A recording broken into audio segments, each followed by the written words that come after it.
मेरे पीछे आप जो ये भव्य मंदिर देख रहे हैं, ये है भांदेवाड़ा का जगन्नाथ बाबा मंदिर।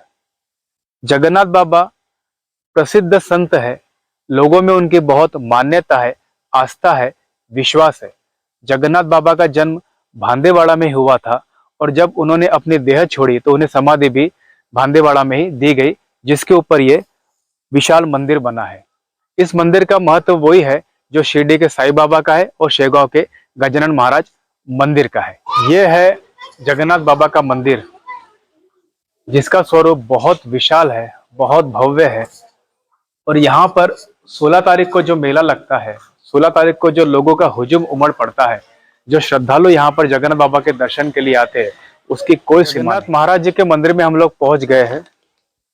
ये वही जगह है जहाँ जगन्नाथ महाराज जी को समाधि दी गई थी। उसके बाद समाधि स्थल पर मंदिर का निर्माण किया गया।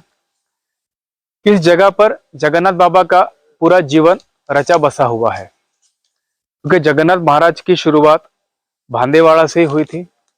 भांदेवाड़ा उनका जन्म स्थान है।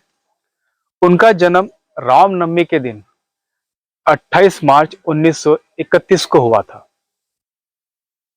बराबर जैसे भगवान श्री राम 12 बजे जन्मे थे, उसी प्रकार संत जगन्नाथ बाबा भी 12 बजे जन्मे थे। और उनके जन्म से जुड़ी एक रोचक जानकारी ये भी है कि जब उनका जन्म हुआ, उनकी मां उन्हें गोद में खिला रही थी। उसी वक्त तीन ब्राह्मण साधु उनके घर आए। उनकी मां से कहा कि हम आपके बच्चे को देखने आए हैं। उसकी मां ने कहा कि जगन्नाथ बाबा की मां को लगा कि साधु आए हैं अपने द्वार, बच्चे को आशीर्वाद देंगे। तो उन्होंने बच्चे को देखा, संत जगन्नाथ बाबा को उन्होंने बाल्यावस्था में देखा और कहा कि ये बालक अद्वितीय है, ये इस बालक का नाम आप जगन्नाथ रखिए।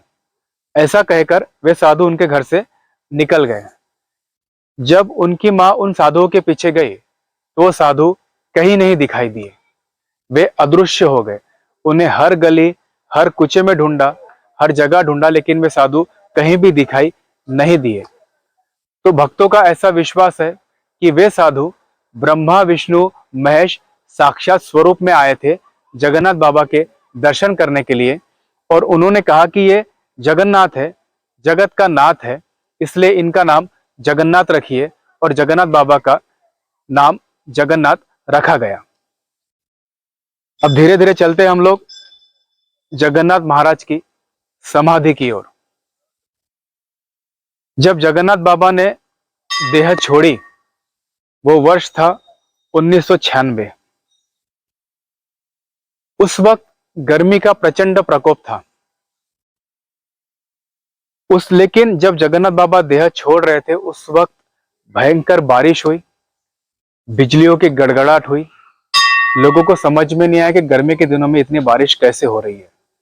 लेकिन जगन्नाथ बाबा ने उस वक्त ये इशारा दे दिया था कि मैं इस संसार को छोड़कर, इस शरीर को छोड़कर जा रहा हूं और अब मैं सूक्ष्म रूप से यहां पर विराजमान रहूंगा। मैंने अपनी देह छोड़ दी है। तो यह है संत जगन्नाथ बाबा की समाधि। उसके बाद उनकी देह को भांदेवाड़ा लाया गया। यहां पर उन्हें समाधि दी गई और समाधि के ऊपर एक चबूतरा बनाया गया। आसपास के श्रद्धालुओं का ये बहुत बड़ा श्रद्धा स्थान है। उन्हें आज भी विश्वास है कि भले ही जगन्नाथ बाबा यहाँ से चले गए हो, इस संसार से चले गए हो, लेकिन जगन्नाथ बाबा उनके मन में, उनके हृदय में आज भी विराजमान है। उनके सुख हो, दुख हो, परेशानियां हो, चिंताएं हो, वे यहाँ पर आकर जगन्नाथ बाबा को बताते हैं और उन्हें पूर्ण विश्वास है, दृढ़ विश्वास है कि जगन्नाथ बाबा उनकी समस्याओं का समाधान करेंगे, उनके जीवन में सुख बरसाएंगे। जगन्नाथ बाबा की ये समाधि आज भी बेहद सजीव लगती है। साक्षात ऐसा महसूस होता है कि जगन्नाथ बाबा आज भी यहीं पर विराजमान है, भक्तों को आशीर्वाद दे रहे हैं, उनका कल्याण कर रहे हैं। जब जगन्नाथ बाबा के समाधि मंदिर की स्थापना की गई तो उसके बाद यहाँ पर एक मूर्ति मंदिर भी बनाया गया। संगमरमर के जगन्नाथ बाबा की मूर्ति की यहाँ पर स्थापना की गई। साथ ही जो जगन्नाथ बाबा को जो बेहद प्रिय थे, जो उनके जानवर बेहद प्रिय थे, नंदी, बैल और गाय, उनका यहाँ पर एक आकृति रखी गई है। जगन्नाथ बाबा का मंदिर का महत्व वही है जो शिरडी के साईं बाबा का है, शेगांव के गजानन महाराज का है और श्रद्धालुओं के लिए भांदेवाड़ा के जगन्नाथ महाराज। जगन्नाथ बाबा की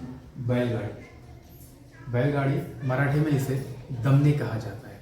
जब भी जगन्नाथ बाबा आसपास के परिसर का भ्रमण करते थे, जहाँ जहाँ रुकते थे, जहाँ जहाँ जाते थे, वे इसी बैलगाड़ी से अपनी यात्रा किया करते थे। जब उन्होंने देह छोड़ी उसके बाद इस दमनी को, इस बैलगाड़ी को इस मंदिर में स्थापित किया गया। इसे चांदी का कवर लगाया गया। ये है भगवान जगन्नाथ का प्रसाद, काली चाय और घुघरी। घुघरी का अर्थ है 5 प्रकार के अनाजों से बना हुआ पदार्थ, जिसमें गेहूँ होता है, मटर होती है, चना होता है, तुअर के दाने होते हैं। इस प्रकार जो भी यहाँ के स्थानीय उत्पादन किसान लेता है, उसी प्रकार ये प्रसाद बनाया जाता है। इसके पीछे एक कारण ये भी है कि काली चाय आपकी सेहत के लिए काफ़ी अच्छी होती है। इसे चाय नहीं है, इसे काढ़ा कहा जाता है। इसमें तुलसी, बेल के पत्ते आदि चीज़ें मिलाकर भक्तों को प्रसाद के रूप में वितरित किया जाता है। और घुघरी के पीछे का कारण ये है कि आसपास के इलाकों में इसकी पैदावार होती है। ये खाने में बहुत पौष्टिक होती है, विटामिन से भरपूर होती है। तो जगन्नाथ बाबा का प्रसाद सिर्फ प्रसाद नहीं है, आपकी सेहत के साथ एक बहुत अच्छा जुड़ा हुआ विषय भी है, क्योंकि काली चाय और ये घुघरी प्रसाद आपके शरीर के लिए बेहद लाभदायक होता है। इसे हम मोटे अनाज की श्रेणी में ले सकते हैं।